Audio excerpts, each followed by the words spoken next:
Hey y'all, welcome back to this week's episode of AMA Friday with Amy Miller, Recruiting in Yoga Pants. So I actually scrapped the video that I had planned this week. I'm making a different one because this topic is cracking me up. I'm actually very amused by this, and I want you all to join me. Okay. So the question was posed recently. What if you could do recruitment without a recruiter? All right. Knock yourself out, Chief. I don't see why you can't. There's absolutely nothing stopping you from doing recruitment or recruiting, as some of us say, without an actual, professional recruiter. Some of you might be better off doing that. I don't know. I don't know what kind of recruiters you all are working with, so hard for me to say. But I did find it really interesting. There was a lot of back and forth. This seemed to hinge on the belief that recruiting is merely taking pieces of data and making sure that they match. So, for example, a piece of data could be, okay, well, I need somebody who knows how to code in Python. And, oh, look, that person knows how to code in Python. So match made, my job is done.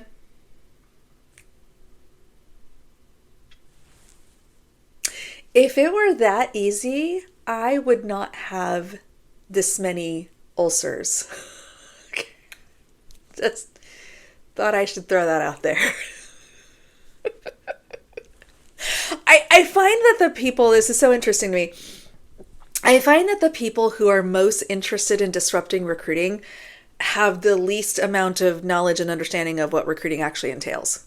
So that's just a little sidebar thought that just hit me. But anyway, in all seriousness, okay, we've talked a lot about the different kinds of recruiters that you might meet in the wild. I've got a playlist on that. I'll link to it up above if you're curious. And the reality is, not every organization or every hiring manager needs a recruiter.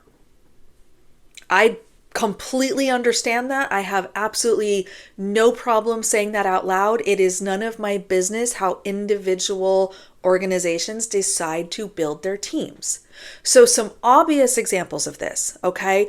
There's a mom and pop restaurant in my town that we absolutely love, okay?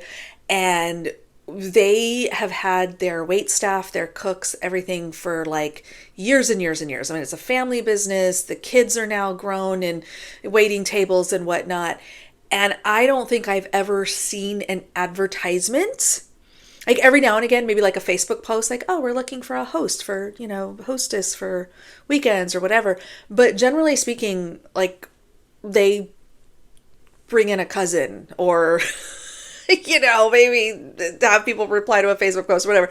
So I 1,000,000% am aligned to that. There are going to be organizations, small companies, very, very few and far between hiring needs that simply do not require a full-fledged recruiting effort.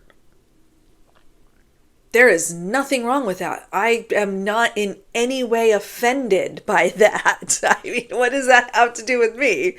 They hire what they need, when they need it, how they need to, and everybody goes home happy and my food comes out hot. It's fine. My kid got a job at McDonald's. No recruiter involved. Talked to the store manager and got handed over to a shift manager to do paperwork, and boom. It was like a 5-minute interview. That's fine. I think he applied over text.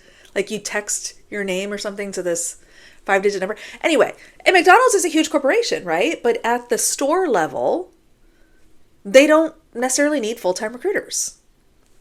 Okay, this is fine. What's the problem? So if you're thinking, well, I don't need a recruiter, or I'm an engineer who could do it better, or whatever, I want to pick apart a few things, okay? And there are some questions that I'm going to encourage you to ask yourself before you decide to start knocking down walls. Oh yes, Amy's got an analogy queued up for this. Okay, so I think about building a business Similarly to how we build a house, okay? You need maybe a lot of different supplies, people to build the components. You've got your plumbers, you've got your carpenters, you've got your tile setters, you've got your inspectors, you've got the guy from the city who comes to make sure your permits are up to date and accurate. Like, there's a lot of moving pieces when we're building a house. And I have definitely known people who have built homes from scratch. I have known people who have done tremendous like DIY work, and they have amazing homes and have done fabulous work. And that's great. If that is a skill set that you possess and you are comfortable taking out a wall and you know to make sure it's not load bearing and you know to get a permit if that's required, or you know how to, put in new wiring without electrocuting yourself, do it. There's nothing wrong with that. Again, this is an area, depending on the complexity of the job, where you may not need an electrician. An electrician is someone who is skilled and qualified and experienced in doing electrical work. A recruiter is someone who is skilled and qualified in doing recruiting work. This doesn't mean that the average layperson can't wire a new outlet. Doesn't mean the average layperson can't hire a new employee. Of course you can. But depending on the job, the levels of complexity can vary widely. There is also the scope and scale of the effort. Okay? If you're a developer and you're building 20 home neighborhood, you got this big old plot of land and you're doing this massive expansion, you got 20 houses going up, you're probably going to try to lock in an electrician. Am I right? And that's sometimes what recruiting looks like. It is an ongoing, continual process of installing new electrical components, hiring new people. So it could be an ongoing thing. We see some organizations, some GCs, or even some corporations have on-site electricians. My father-in-law was an electrician for a hospital, network of hospitals in St. Louis for many, many years. And he was literally an employee of this hospital group. And that's all he did, was like electrical stuff. Okay, that's totally fine. In-house recruiters, same concept. That's all I do. Hire for my company. Sometimes they're small jobs. I just need to do one thing one time. I need a pro. I don't want to screw this up. You hire the electrician. You engage with an agency if it's recruiting. So you see where those parallels are? This doesn't mean that the average person can't watch a few YouTube videos and figure out how to do a thing, hopefully without hurting themselves. But if you're dealing with large scope, complex project, legal requirements, permits, OFCCP, those kinds of things, it absolutely makes sense to leverage a professional. Last but not least, think about what your time is worth. All right? My husband and I have done a few projects. We bought our home like 7 years ago, and it's definitely like builder grade. A lot of things are what they installed in 1996 or whenever the house was built. And I would love to upgrade a lot. I would love to just tear it all down and start over, but that's not in the budget. Okay. But we are kind of slowly but surely doing different things. We added a wall. We put in new flooring. I may have taken a stab at tiling one of the bathroom floors. It's okay. It's not the best job that could be done, but it's serviceable. It's not my bathroom, it's Skid's bathroom. But, so we've done some of those things, right? But as we start thinking about, we've been here a few years now, I've got some good equity built, thank God. We're thinking about the right way to invest and improve.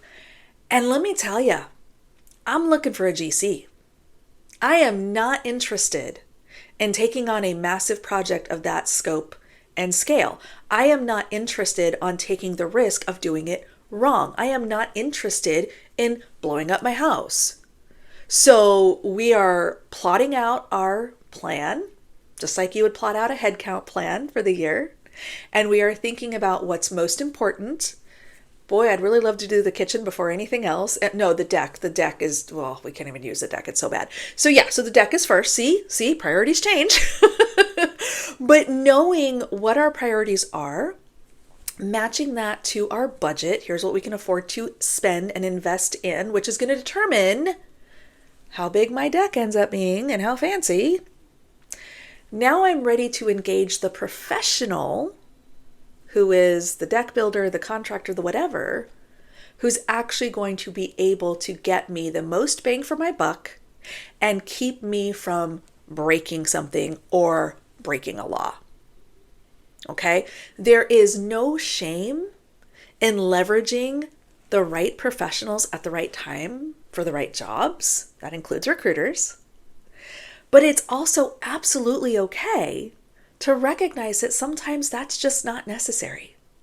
It might be overkill to engage a recruiter for this role or that opportunity. That's okay. The important thing is that you yourself are thinking about, if you're a business owner, if you're a hiring manager, what is the ROI? What is the time investment required? And can I do this quickly and more efficiently if I pay an expert? Not rocket science, y'all. Just recruiting. All right. I hope that gave y'all some food for thought. Very interesting discussion on LinkedIn, back and forth with some non-recruiter folks. As always. See you next week.